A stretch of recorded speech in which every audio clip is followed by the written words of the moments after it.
Hi, it's Helen Clare here. Welcome to day 2 of the Yoga for Runners 5-minute tune-ups. Today we're focusing on hamstrings and quadriceps. Come onto your hands and your knees and let's begin. Today you may want 2 blocks handy or something similar near the top of your mat.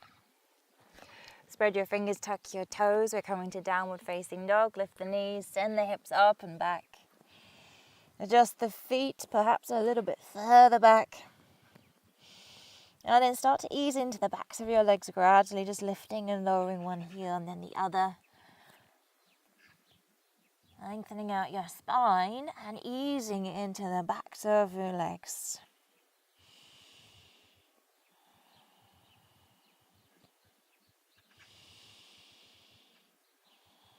And then allowing both heels to drop towards the floor wherever they come to today.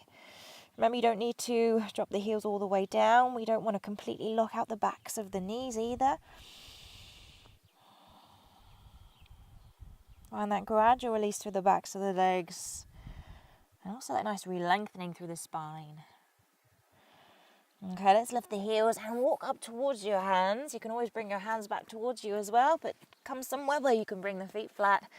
Bend your knees, allow your chest to rest on your thighs. Relax your head, take a hold of your elbows. Now from here, just begin to lift the sacrum, the hips up. Thinking more about lifting from the hips rather than straightening the legs.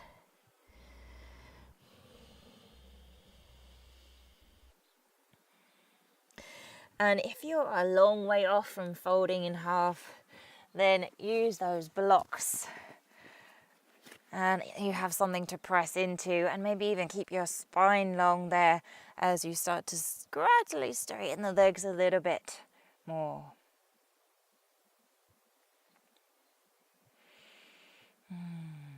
Okay, for wherever you are, either fingertips on the floor or onto your blocks. Let's step the right foot all the way back and drop that knee down.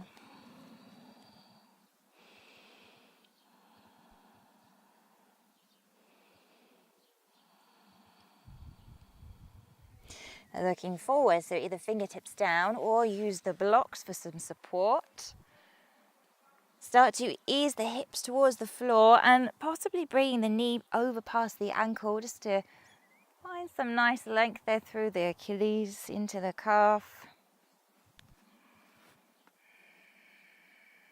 And as you drop the hips there, seeing what you can feel through that back hip flex there into the quads.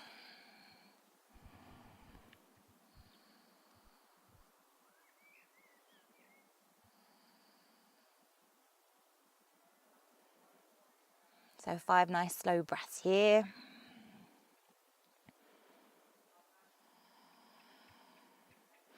And then coming up, bring the back knee in a little bit further if you need to, so that when you bring your hands to your hips, the back knee is under your hip.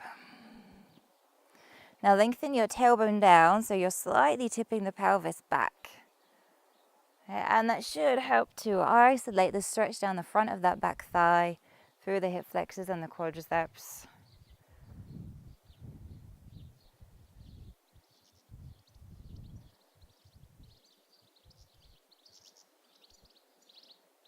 Good, and then release the hands to the floor or to your block so you can step to the top.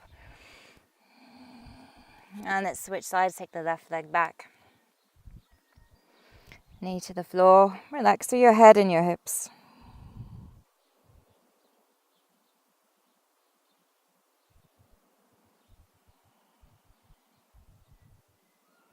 Lifting the chest, using your blocks as you need to and easing your weight forwards. And see if you can keep this front heel on the ground, dropping it down.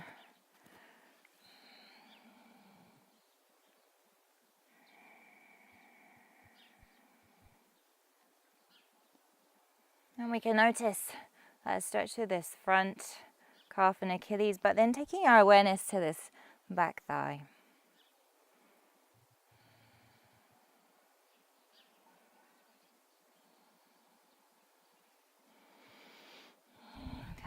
Okay, so back knee in slightly perhaps.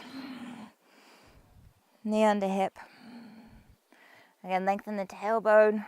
So you're switching on the core a little bit here.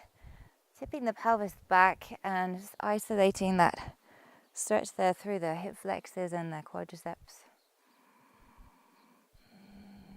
And you can focus your breath into that area where you can feel it.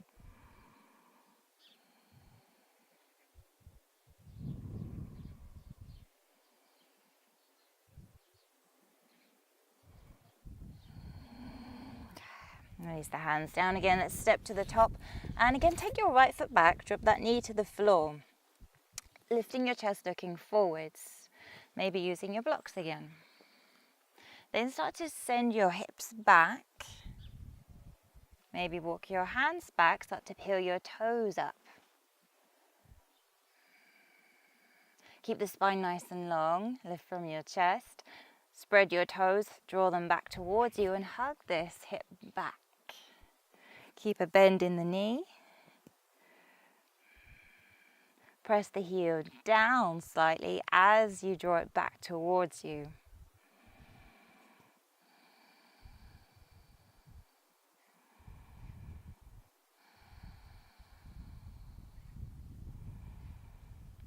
Last breath here.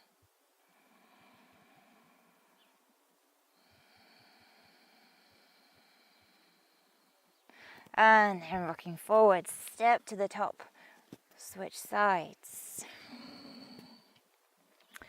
Looking ahead, just to try and keep some of that length through the spine as you send the hips back. Then peeling the toes up.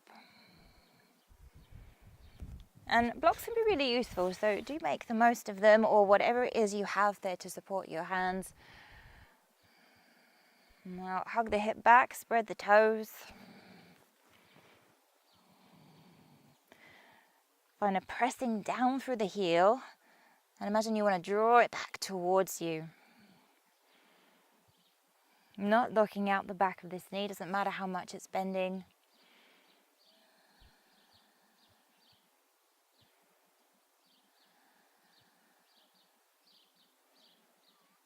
And then rocking forwards again. Let's place the hands. This time, step all the way back, downward facing dog.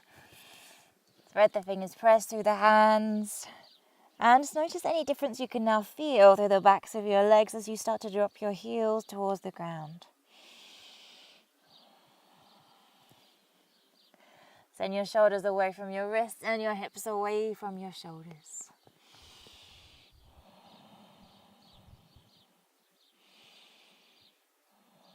And then float down onto your knees. Send your hips back towards your heels. Just rest your head on the floor for a moment.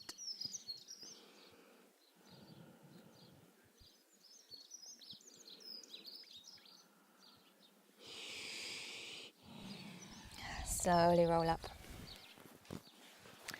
Great, well done. So that was day 2. Make sure you've subscribed, and I look forward to seeing you for day 3 tomorrow, when we shall be focusing on the hips.